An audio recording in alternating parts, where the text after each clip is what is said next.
4 दोस्त स्कूल में पढ़ते थे। एक दिन उन्होंने फैसला किया कि वे रेस्टोरेंट जाएंगे, साथ में बैठकर खाना खाएंगे और बातें करेंगे। वे एक छोटे से रेस्टोरेंट में गए, खाना ऑर्डर किया और हंसी मजाक के साथ अपनी दोस्ती के लम्हों का आनंद लेने लगे। बातों बातों में उन्होंने एक निर्णय लिया। आज के बाद वे ठीक 40 साल बाद इसी जगह मिलेंगे।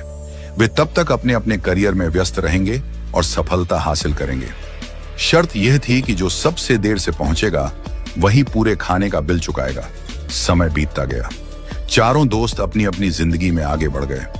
कोई बिजनेसमैन बना, कोई वकील, कोई जज और कोई अध्यापक। सभी अपने कार्य क्षेत्र में सफलता की ऊंचाइयों को छूने लगे। 40 साल बाद अब वह छोटा सा रेस्टोरेंट एक भव्य 5 स्टार होटल बन चुका था और वहां काम करने वाला एक साधारण वेटर अब उस होटल का मालिक बन चुका था। वह भी उस दिन का इंतजार कर रहा था। समय आया और पहले एक दोस्त पहुंचा, फिर दूसरा, फिर तीसरा। वे एक दूसरे से मिलकर बेहद खुश हुए, लेकिन चौथा दोस्त अभी तक नहीं आया था। थोड़ी देर बाद होटल के रिसेप्शन पर फोन आया।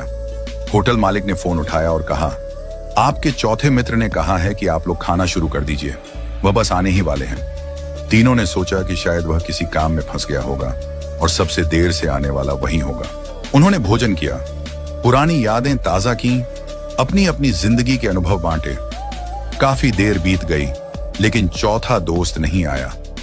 जब बिल मंगवाने का समय आया तो होटल मालिक ने कहा, बिल पहले ही चुका दिया गया है। तीनों हैरान हुए। किसने?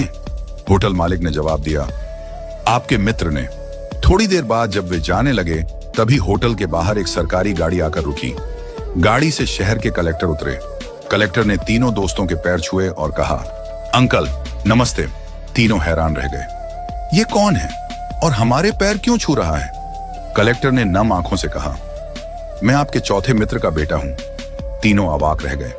कलेक्टर ने बताया, मेरे पिता ने आप सबसे मिलने का सपना देखा था। वे बचपन से ही इस दिन का इंतजार कर रहे थे, लेकिन 2 महीने पहले कैंसर से उनका निधन हो गया। मरने से पहले उन्होंने मुझसे कहा था कि अगर मैं उस दिन जीवित न रहूं तो तुम मेरी जगह वहां जाना। उन्होंने कहा था, मैं सबसे ज्यादा देर से आऊंगा, इसलिए बिल भी मैं ही चुकाऊंगा। ये सुनकर तीनों दोस्तों की आंखें भर आईं। तीनों दोस्तों को अपने मित्र की मृत्यु का गहरा दुख हुआ, लेकिन उससे भी ज्यादा दुख इस बात का था कि 40 साल तक वे एक दूसरे से नहीं मिले। क्यों इतनी जिद की कि 40 साल इंतजार करना पड़ा? क्या फायदा ऐसी शर्त का जो दोस्ती से ज्यादा महत्वपूर्ण हो गई?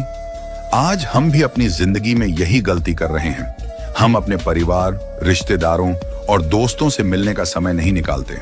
हम अपने माता